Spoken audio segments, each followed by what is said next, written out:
अब जाके कहीं सर पे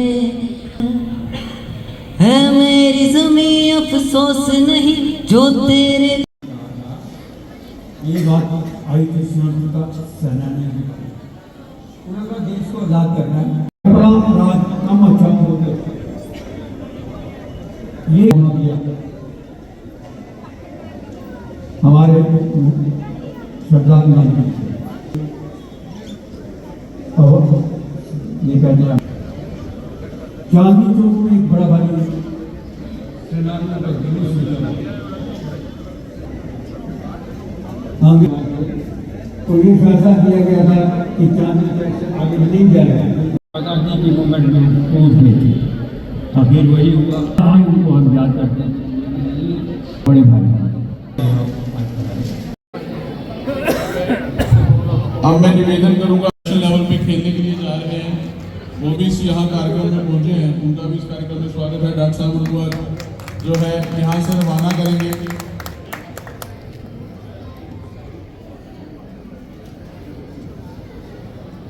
भारत की शपथ, हम शपथ लेते हैं कि भारत को 2047 तक आत्मनिर्भर और विकसित राष्ट्र सपने को साकार करेंगे। गुलामी की मानसिकता को जड़ से उखाड़ फेंकेंगे। देश की समृद्ध विरासत, भारत की एकता को सुदृढ़ करेंगे और देश की रक्षा करने वालों का सम्मान करेंगे। नागरिक होने का कर्तव्य निभाएंगे। भारत माता की, भारत माता की, भारत माता की। इसी के वाइस चेयरमैन रघुवीर सिंह बबलू जी भी हैं, मैं माफी चाहूंगा यहाँ पे आए हैं, उनका भी स्वागत है।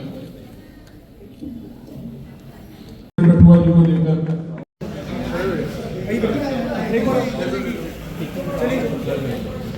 एक मिनट भैया, एक मिनट।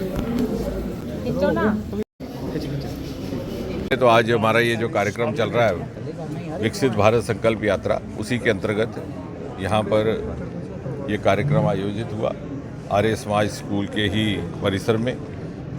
और सबसे पहले तो ये हमारा दायित्व बनता है सभी जिम्मेवार शहरियों का, जिम्मेवार नागरिकों का, कि इसका लाभ हर व्यक्ति तक पहुँचे, ये सुनिश्चित कराएं। प्रशासन की ओर से हमें पूरा सहयोग उपलब्ध है। मुझे ये कहते हुए बड़ी खुशी है कि इस पूरी की पूरी कॉन्स्टिट्यूंसी में, उधमपुर, कठुआ, डोडा में और कठुआ ज़िला में भी जितनी भी मोदी जी की गाड़ी के द्वारा गारंटी की गाड़ी की जो स्कीमें आई थी, उनकी लगभग सैचुरेशन पूरी हो चुकी।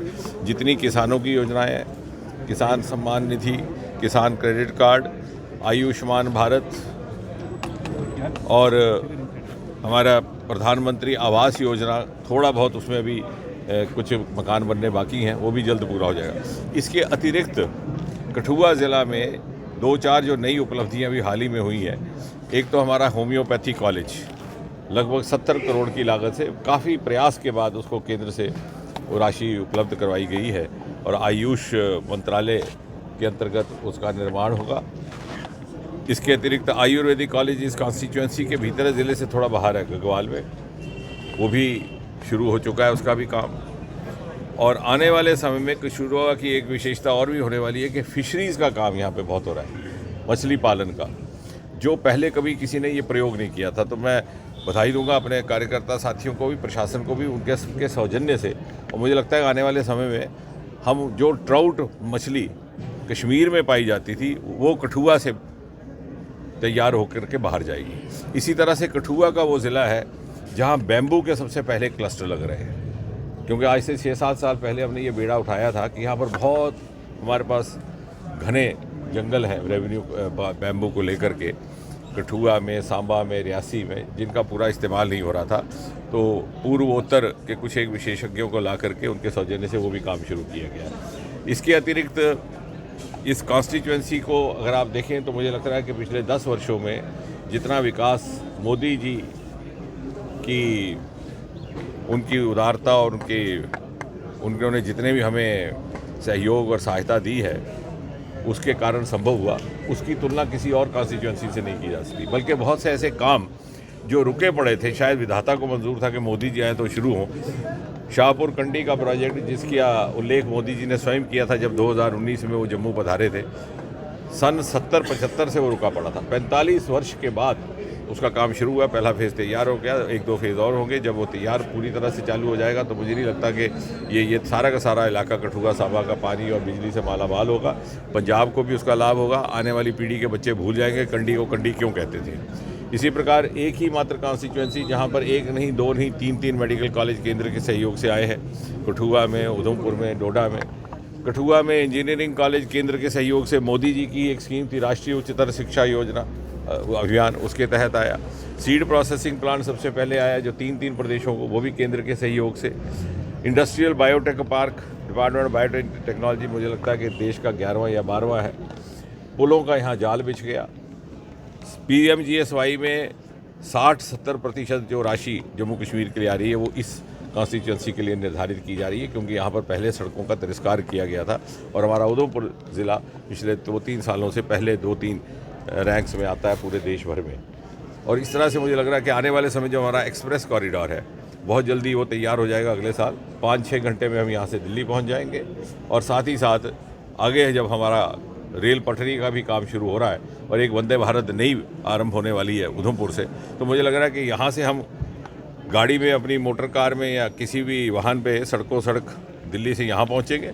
और अगर यहाँ फिर हमारे पास विकल्प रहेगा कि आगे हम गाड़ी में जाएं, सड़क के रास्ते जाएं या फिर वंदे भारत से जाएं, तो आने वाले समय में एक बहुत ही उज्जवल भविष्य। और स्टार्टअप्स की मूवमेंट और मुद्रा मूवमेंट और इस गाड़ी जो गारंटी की गाड़ी के माध्यम से जो स्कीमें आई हैं, इसके लिए युवाओं के लिए इतने सारे अवसर हैं कि मुझे लग रहा है कि समय आ गया हम अपने युवाओं को शिक्षित करें कि सरकारी नौकरी की मानसिकता से हट करके इन विकल्पों पर वो अपना मुकद्दर आजमाएं। इसमें और कहीं अधिक जीविका भी और कहीं अधिक सुविधा के साथ, सरलता के साथ अपनी रोजगार कमाने का एक साधन है। सर, लगातार एजुकेशन का हब बन रहा है, चल रही हैं सर देश भर में, लगातार एजुकेशन का हब बन रहा है कठुआ, क्या देखते हैं? ये तभी मैंने कहा कि मैं चाहूँगा कि कोई इसकी तुलना करे कि मुझे नहीं लगता कि पिछले 10 साल में, और ये सिर्फ और सिर्फ मोदी जी के कारण हुआ, क्योंकि जो पहली सरकारें थी वो तिरस्कार करती थी, वो इस क्षेत्र का की अवहेलना करती। ये शाहपुर कंडी का भी प्रोजेक्ट इसीलिए रुका रहा। सर, और ये और इसी हब बन रहा है, क्यों पिछली सरकारें ऐसे इनिशिएटिव नहीं ले पाई? ये आपका कहना ठीक है। 20 किलोमीटर के रेडियस के अंदर मेडिकल कॉलेज भी है,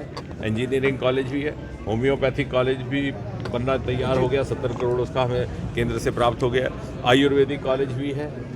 और आने वाले समय में इसी तरह से हमारे पास यूनिवर्सिटी का कैंपस भी है।